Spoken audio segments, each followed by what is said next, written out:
आज हम डीएलएड चतुर्थ सेमेस्टर इसके अंतर्गत एक पेपर है शैक्षिक प्रबंधन एवं प्रशासन, इससे संबंधित कुछ बहुविकल्पीय प्रश्नों का चर्चा करेंगे। काफ़ी महत्वपूर्ण प्रश्न है, इनके आने की संभावना अक्सर रहता है। तो देखते हैं, क्वेश्चन नंबर 1 है एनसीईआरटी का गठन किस सन में हुआ था? तो एनसीईआरटी का गठन 1961 में हुआ था। इंदिरा गांधी राष्ट्रीय मुक्त विद्यालय कहाँ यानी इग्नू कहाँ स्थित है? अगर इग्नू आता है तो इंदिरा गांधी राष्ट्रीय मुक्त विश्वविद्यालय या इग्नू आता है तो आप नई दिल्ली पे लगाएंगे। शैक्षिक अनुसंधान व प्रशिक्षण परिषद का प्रधान कार्यालय कहाँ है? नई दिल्ली में। ठीक है, नेक्स्ट क्वेश्चन पे चलते हैं। मानवीय प्रबंधन के घटक हैं, 4 ऑप्शन है इसमें। विद्यालय भवन, फर्नीचर, पुस्तकालय, शिक्षक, बच्चे व समुदाय। तो इसमें ऑप्शन नंबर डी सही होगा। विद्यालय में भवन, फर्नीचर, पेयजल एवं शौचालय आदि की व्यवस्था की जा सकती है किसके द्वारा? 4 इसमें दिए हुए हैं ऑप्शन, तो इसमें चारों सही होगा। यानी कि ग्राम शिक्षा समिति द्वारा, अभिभावक, शिक्षक संघ, समुदाय, इन चारों के द्वारा विद्यालय में भवन, फर्नीचर, पेयजल इत्यादि की सुविधा जो है कि व्यवस्था की जाती है। नेक्स्ट क्वेश्चन है एनसीईआरटी स्थित है, क्वेश्चन हम पढ़ चुके हैं, कहाँ स्थित है? नई दिल्ली में। नेक्स्ट क्वेश्चन है ग्राम शिक्षा समिति के गठन के लिए आवश्यक है, किसका होना आवश्यक है? एक महिला का होना आवश्यक है। ठीक है, ध्यान रखिएगा, ग्राम शिक्षा समिति में एक महिला का भी होना आवश्यक है। नेक्स्ट क्वेश्चन है लो कास्ट नो कास्ट वाली शिक्षण अधिगम सामग्री का निर्माण किया जा सकता है। इसमें भी 4 ऑप्शन दिए हुए हैं। बाजार से वस्तुएं क्रय करके, शासन द्वारा प्राप्त करके, स्थानीय परिवेश से उपलब्ध वस्तुओं से, प्रधानाचार्य द्वारा प्राप्त कराई गई सामग्री से। तो इसमें ऑप्शन नंबर 3 सही होगा, स। ठीक है, सी, स्थानीय परिवेश में उपलब्ध वस्तुओं से। नेक्स्ट क्वेश्चन पे हम चलते हैं। प्राथमिक कक्षाओं के बच्चों को पाठ्यपुस्तकें निःशुल्क उपलब्ध कराई जाती हैं किसके द्वारा? राज्य सरकार द्वारा। ठीक है, नेक्स्ट क्वेश्चन पे अब चलते हैं। नेक्स्ट क्वेश्चन है कक्षा 1 में कुल निर्धारित पाठ्यपुस्तकें हैं। तो कक्षा 1 में कुल निर्धारित पाठ्यपुस्तकें कितनी हैं? 1 है। ऑप्शन नंबर ए इसका सही होगा। प्रदेश में संस्कृत विषय का पठन पाठन किस कक्षा से प्रारंभ किया जाता है? तो कक्षा 3 से प्रारंभ किया जाता है। समय सारणी दर्शाती है किसको?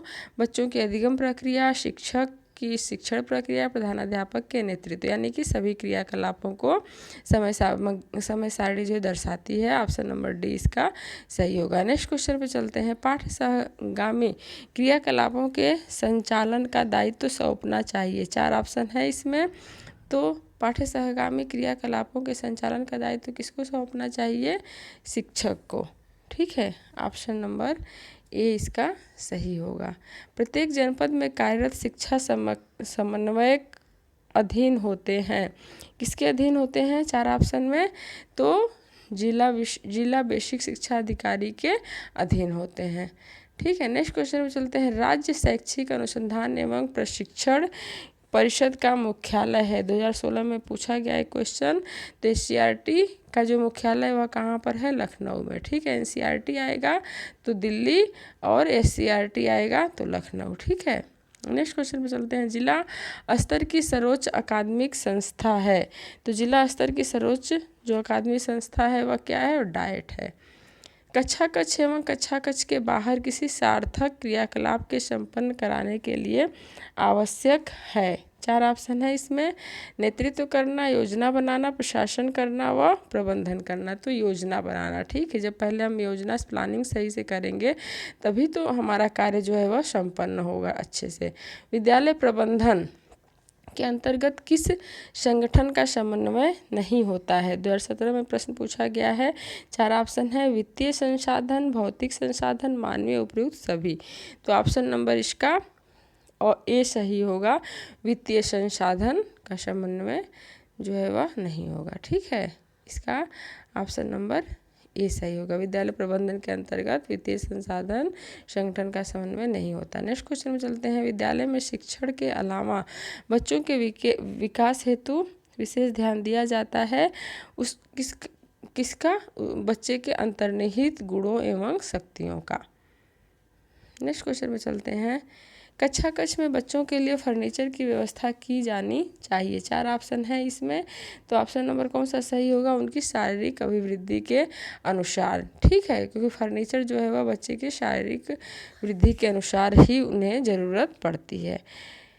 नेक्स्ट क्वेश्चन में देखते हैं हम, अधिगम प्रबंधन का महत्वपूर्ण पक्ष है। इसमें अनुशासन, दंड, डांट, फटकार, प्रशासन। तो अधिगम प्रबंधन का जो महत्वपूर्ण पक्ष है वह किसका है? वह प्रशासन का है। नेक्स्ट क्वेश्चन पे चलते हैं, मान्यता के अनुसार बच्चों के अधिक नज़दीक होते हैं। 4 ऑप्शन है इसमें, पिता, माँ, शिक्षक और भाई बहन। तो मान्यता के अनुसार कौन सबसे ज़्यादा नज़दीक होता है? माँ होती है। ग्राम शिक्षा समिति का सदस्य सचिव होता है। ग्राम शिक्षा समिति का सदस्य सचिव जो है वह बेसिक स्कूल का प्रधानाध्यापक होता है, ठीक है। नेक्स्ट क्वेश्चन पे हम चलते हैं, उचित वित्तीय प्रबंधन निर्धारित करता है। इसमें भी 4 ऑप्शन दिए हुए हैं। कौन करता है? प्रबंधन की सफलता को, जो उचित वित्तीय प्रबंधन व प्रबंधन की सफलता को निर्धारित करता है। क्योंकि इसके अंतर्गत हम शैक्षिक या किसी भी प्रबंधन की हम बात करते हैं, जब हमारी प्लानिंग अच्छी होगी, हमारा मैनेजमेंट अच्छा होगा, तो उसमें सफलता का होना निश्चित है। नेक्स्ट क्वेश्चन है, लर्निंग कार्नर द्वारा बच्चों के गुण विकसित होता है। इसके भी 4 ऑप्शन हैं। स्वयं के द्वारा, इसका भी 4 ऑप्शन है। अवलोकन करने से, निरीक्षण करने से, निष्कर्ष निकालने से, उपयुक्त सभी। तो इसमें भी ऑप्शन नंबर डी सही होगा, उपयुक्त सभी। नेक्स्ट क्वेश्चन पे चलते हैं, परिषदीय प्राथमिक विद्यालयों की कक्षा 2 में कुल निर्धारित पाठ्य पुस्तकें कितनी हैं? तो 2 पुस्तकें, ठीक है। कक्षा 1 में 1, कक्षा 2 में 2। नेक्स्ट क्वेश्चन है, सामान्य रूप से विद्यालय में कुल कितनी प्रकार की समय सारणी बनाई जाती है? तो एक प्रकार की बनाई जाती है, ठीक है। नेक्स्ट क्वेश्चन में चलते हैं हम, समय सारणी उत्तम साधन है। तो हम देखेंगे समय सारणी जो है वह, इसमें भी 4 ऑप्शन दिए हुए हैं। समय सारणी उत्तम साधन है तो नियमित शिक्षण अधिगम प्रक्रिया के लिए ऑप्शन नंबर 20 में सही होगा। नेक्स्ट क्वेश्चन पे चलते हैं, छोटे बच्चे के लिए एक क्लास की उपयुक्त अवधि 30 से 35 मिनट की होती है, ठीक है। ऑप्शन नंबर 20 में सही होगा, 30 से 35 मिनट। नेक्स्ट क्वेश्चन पे हम चलते हैं, सभी अभिलेख होने चाहिए। 4 इसके ऑप्शन दिए हुए हैं, तो इन चारों ऑप्शन में कौन सा सही होगा? ऑप्शन नंबर डी होगा सही, क्योंकि सभी अभिलेख जो है वह सही, वैध एवं विश्वसनीय होने चाहिए। नेक्स्ट क्वेश्चन पे चलते हैं, जिला समन्वयकों के पद सृजित किए गए हैं। इसमें भी 4 ऑप्शन दिए हुए हैं। तो जिला समन्वयक के पद जो है वह जिला बेसिक शिक्षा अधिकारी के अधीनस्थ जो है वह सृजन उनका होता है, जिला बेसिक शिक्षा अधिकारी के अधीनस्थ। नेक्स्ट क्वेश्चन में चलते हैं, शिक्षा प्रबंधन का मुख्य कार्य है। तो हम इसके अंतर्गत देखेंगे कौन सा ऑप्शन सही होगा। शिक्षा प्रबंधन का मुख्य कार्य जो है वह कौन सा इसमें सही होगा? तो हम देखेंगे नियोजन करना, ठीक है, प्लानिंग करना। शिक्षा प्रबंधन के अंतर्गत प्लानिंग जो है वह पहले आता है। नेक्स्ट क्वेश्चन है, औपचारिक रूप से संगठित समूहों में व्यक्तियों से मिलकर कार्य करने की कला ही प्रबंधन है। यह जो है किसने दिया है इस परिभाषा को? तो हरलॉर्ड कीनज, यानी ऑप्शन नंबर सी इसका सही होगा। विद्यालय प्रबंधन में महत्वपूर्ण भूमिका होती है। 4 ऑप्शन है, प्रधानाध्यापक, शिक्षक, बच्चों और उपयुक्त सभी का। तो इसमें ऑप्शन नंबर ए सही होगा, क्योंकि जो मेन होता है जिसके अंदर नेतृत्व क्षमता है वही विद्यालय के प्रबंधन क्षमता का ध्यान रखता है, ठीक है। नेक्स्ट क्वेश्चन में चलते हैं, प्राथमिक शाला के लिए ग्रामीण क्षेत्र में भवन हेतु स्थान का जो है चयन करते समय ध्यान रखना चाहिए। इसमें भी 4 ऑप्शन दिए, शाला गांव के बीच में हो, सड़क के किनारे हो, तालाब के किनारे हो, गांव के समीप खुले मैदान में हो, ठीक है। तो ऑप्शन नंबर डी सही होगा कि जो है खुला स्थान होना चाहिए विद्यालय के लिए, जिससे बच्चे जो है वह अच्छे तरीके से पढ़ सकें, और ज़्यादा दूर नहीं होना चाहिए गांव से, ताकि बच्चों को आने में समस्या न हो। नेक्स्ट क्वेश्चन में चलते हैं, मानवीय प्रबंधन के प्रमुख घटक है। 4 ऑप्शन है इसमें, विद्यालय भवन, फर्नीचर, पुस्तकालय, शिक्षक, बच्चे व समुदाय। तो इसको हम देख चुके हैं, शिक्षक, बच्चे व समुदाय जो है वह मानवीय प्रबंधन के प्रमुख घटक हैं। समय सारणी में सर्वाधिक महत्वपूर्ण गुण होता है, जिसमें भी 4 ऑप्शन है। कठोरता, समयावधि, लचीलापन और विषयों का चयन। तो समय सारणी का जो सबसे सर्वाधिक महत्वपूर्ण गुण होता है वह लचीलापन होता है। क्यों होता है? क्योंकि जब हम किसी समय सारणी का निर्माण करते हैं तो वह हम बच्चों की सुविधा के अनुसार ही करते हैं। जैसे मान लीजिए शुरू में जब बच्चे आते हैं सुबह में, तो वह घर से तैयार होकर अच्छे से खाना पीना खा के आते हैं, इसलिए कठिन विषयों को सम्मिलित किया जाता है ताकि जब बच्चों का ध्यान जो है उसमें लग सके और वो पढ़ सके।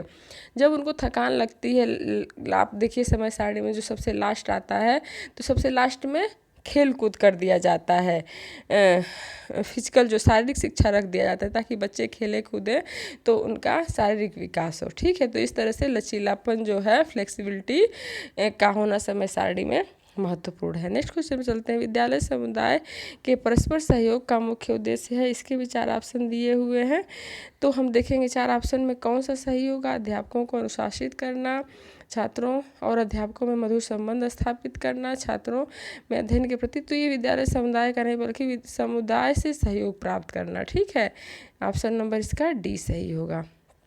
नेक्स्ट क्वेश्चन में चलते हैं। बुक बैंक से संबंधित पंजिका नहीं है। इसमें भी 4 ऑप्शन है। भंडार पंजिका, संचयी अभिलेख, दान पंजिका और कार्यवाही पंजिका। तो इसमें हम देखेंगे बहुत सही होगा, बुक बैंक से जो है संबंधित संचयी अभिलेख नहीं है। नेक्स्ट क्वेश्चन है। व्यायाम की आवश्यकता होती है। किसके लिए होती है व्यायाम की आवश्यकता? बालक के सर्वांगीण विकास के लिए होती है। अभी हम उसके बारे में चर्चा कर रहे थे। यदि एक बालक कक्षा में स्वच्छता के साथ नहीं आता है तो उसे स्वच्छता का लाभ शिक्षक को, ऑप्शन नंबर सी सही होगा। अगर बालक कक्षा में स्वच्छता के साथ नहीं आता है तो बालक को स्वच्छता के लाभ के बारे में बताना चाहिए। अधिकारियों द्वारा किए गए निरीक्षण विद्यालय के कार्य के घंटों तथा विद्यालय को प्रभावित करने वाली अन्य गतिविधियों का उल्लेख किया जाता है। इसमें भी 4 ऑप्शन है। आदेश पुस्तिका, लॉग बुक, सेवा पुस्तिका में और विद्यालय कैलेंडर में। तो ऑप्शन नंबर बी सही होगा, लॉग बुक में। ठीक है, जो अधिकारियों के द्वारा निरीक्षण किया जाता है उसे लॉग बुक में उसका उल्लेख किया जाता है। जिला बेसिक शिक्षा समिति का गठन किया गया। तो जिला बेसिक शिक्षा समिति का गठन 1972 में किया गया। भारत में विद्यालय निरीक्षण पद्धति का प्रारंभ हुआ था। कब से हुआ था? अंग्रेजों के शासनकाल से भारत में विद्यालय निरीक्षण पद्धति का प्रारंभ हुआ था। नेक्स्ट क्वेश्चन है।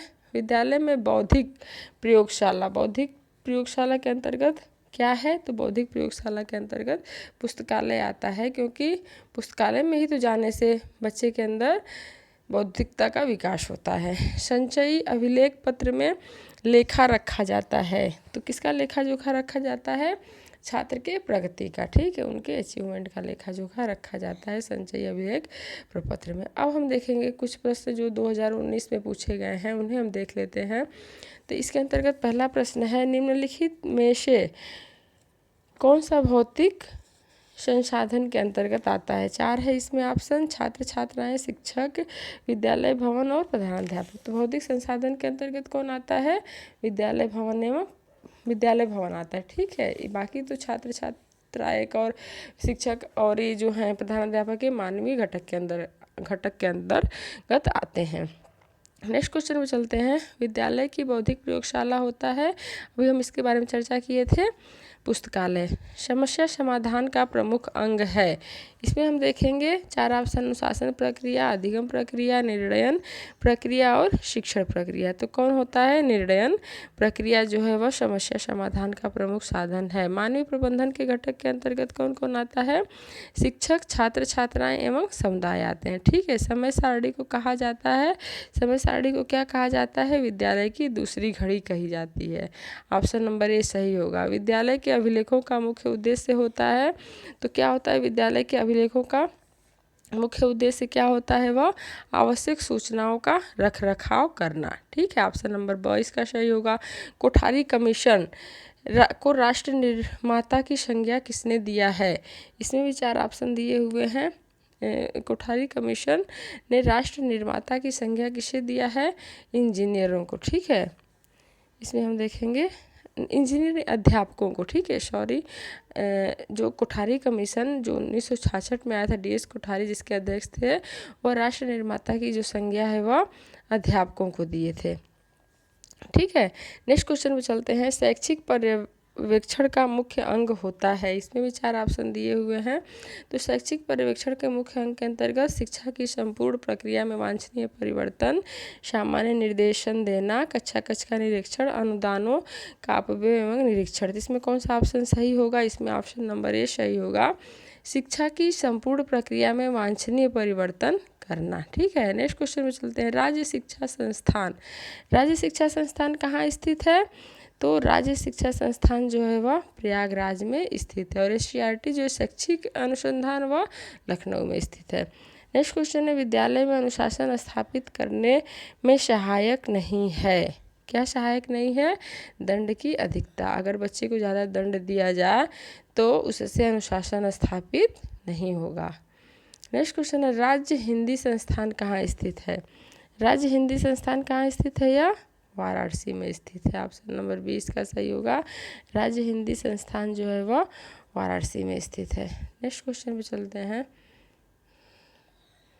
नेक्स्ट क्वेश्चन है। विद्यालय प्रबंधन में महत्वपूर्ण भूमिका होती है, इसमें भी 4 ऑप्शन दिए हुए हैं। प्रधानाध्यापक की, शिक्षकों की, छात्र छात्राओं और प्रधान लिपिक। तो किसकी होती है? प्रधानाध्यापक, क्योंकि वही तो प्रधान होता है। तो विद्यालय प्रबंधन में प्रधानाध्यापक की महत्वपूर्ण भूमिका होती है। शैक्षिक प्रबंधन का प्रमुख पक्ष है, 4 ऑप्शन है, दंड, पुरस्कार, प्रशासन, अनुशासन। तो प्रशासन। कौन सी पाठ्य सहगामी क्रिया तर्क शक्ति का विकास करती है? तो वाद विवाद करती है। ठीक है। डिस्कशन मेथड से ही तर्क शक्ति का विकास होता है। भगदड़ जैसी आपदाएं होती हैं, क्यों? कुप्रबंधन की वजह से। ठीक है। ऑप्शन नंबर 20 का सही होगा, भगदड़ जैसी प्रक्रिया क्यों होती हैं? वह कुप्रबंधन की वजह से होती हैं। नेक्स्ट टॉपिक पे हम चलते हैं। नेक्स्ट जो है यह है 2020 में जो पूछे गए प्रश्न हैं उनका भी हम यहाँ चर्चा कर लेते हैं। तो देखते हैं, पहला जो प्रश्न है, एनसीईआरटी का मुख्यालय कहाँ स्थित है? तो आप सब लोगों को पता है कहाँ स्थित है, दिल्ली में स्थित है। दूसरा क्वेश्चन देखते हैं, पाठ्य सहगामी क्रियाकलाप की विशेषताएं क्या हैं? तो सभी हैं। ठीक है। पाठ्य सहगामी क्रियाकलाप के अंतर्गत सांस्कृतिक कार्यक्रम, राष्ट्रीय पर्व, वृक्षारोपण, ये सब आते हैं। मानवीय प्रबंधन के घटक के अंतर्गत शिक्षक, बच्चे व समुदाय तीनों आते हैं। विद्यालय प्रबंधन में महत्वपूर्ण भूमिका किसकी होती है? तो उपयुक्त सभी की होती है। विद्यालय प्रबंधन में जो महत्वपूर्ण भूमिका उपयुक्त सभी। ठीक है। अगर इसमें चौथे में भी कोई ऑप्शन दिया रहेगा तब प्रधानाध्यापक पर लगाएंगे। नेक्स्ट क्वेश्चन है, जिला स्तर की सर्वोच्च अकादमिक संस्था जो है क्या है? तो हम इसका पहले भी चर्चा कर चुके हैं, डाइट है। समस्या समाधान का प्रमुख अंग होते हैं निर्णयन प्रक्रिया। ठीक है। राज्य हिंदी संस्थान कहाँ स्थित है? राज्य हिंदी संस्थान के बारे में हम चर्चा किए थे, वाराणसी में स्थित है। NIOS की स्थापना कब की गई थी? NIOS की स्थापना ऑप्शन नंबर सी इसका सही होगा, 1989 में की गई थी। ठीक है। सूचना का अधिकार विधेयक लोकसभा में कब लाया गया? इसका भी 4 ऑप्शन दिया गया है, तो दिसंबर 2005 में लाया गया। नेक्स्ट क्वेश्चन देखते हैं, भारत की प्रथम मनोविज्ञानशाला स्थित है। तो भारत की प्रथम मनोविज्ञानशाला जो है वह प्रयागराज में स्थित है। बाल गणना पंजिका, बाल गणना पंजिका है, इसमें भी 4 ऑप्शन है, विद्यालयी अभिलेख, शैक्षिक अभिलेख, आर्थिक अभिलेख और सामाजिक अभिलेख। तो विद्यालय गणना के अंतर्गत बाल गणना पंजिका के अंतर्गत क्या आता है? बाल गणना पंजिका के अंतर्गत विद्यालयी अभिलेख। ठीक है। नेक्स्ट क्वेश्चन है, प्राकृतिक आपदाएं कितनी प्रकार की होती हैं? तो प्राकृतिक, इसमें 4 ऑप्शन है, 3, 2, 6 और 5। तो प्राकृतिक आपदाएं जो होती हैं वह 6 प्रकार की होती हैं। ऑप्शन नंबर इसका सही होगा, 6 प्रकार की। समय सारणी से बचत होती है, आय, समय और श्रम, शिक्षण और व्यय की। तो ऑप्शन नंबर 20 सही होगा, समय सारणी से, प्लानिंग से, जो समय सारणी का टाइम टेबल से किसका, समय और श्रम दोनों की बचत होती है। नेक्स्ट क्वेश्चन है, साहित्यिक गतिविधि है, 4 इसके ऑप्शन है, नृत्य, कहानी लेखन, शैक्षिक भ्रमण व उच्चारण प्रतियोगिता। तो इसके अंतर्गत हम देखेंगे साहित्यिक गतिविधि जो है वह कहानी लेखन। ऑप्शन नंबर 20 सही होगा। नेक्स्ट क्वेश्चन है, TET का पूरा नाम है? तो टीईटी का पूरा नाम क्या है? शिक्षक पात्रता परीक्षा। ऑप्शन नंबर 2 इसका सही होगा। तो आज का वीडियो हम यहीं पे समाप्त करते हैं। उम्मीद है कि आपको वीडियो पसंद आएगा और पसंद के अलावा आपके परीक्षा में यह काफ़ी आपके लिए महत्वपूर्ण साबित होगा। तो ठीक है, आज का वीडियो यहीं पे समाप्त करते हैं। मिलते हैं फिर नेक्स्ट वीडियो में।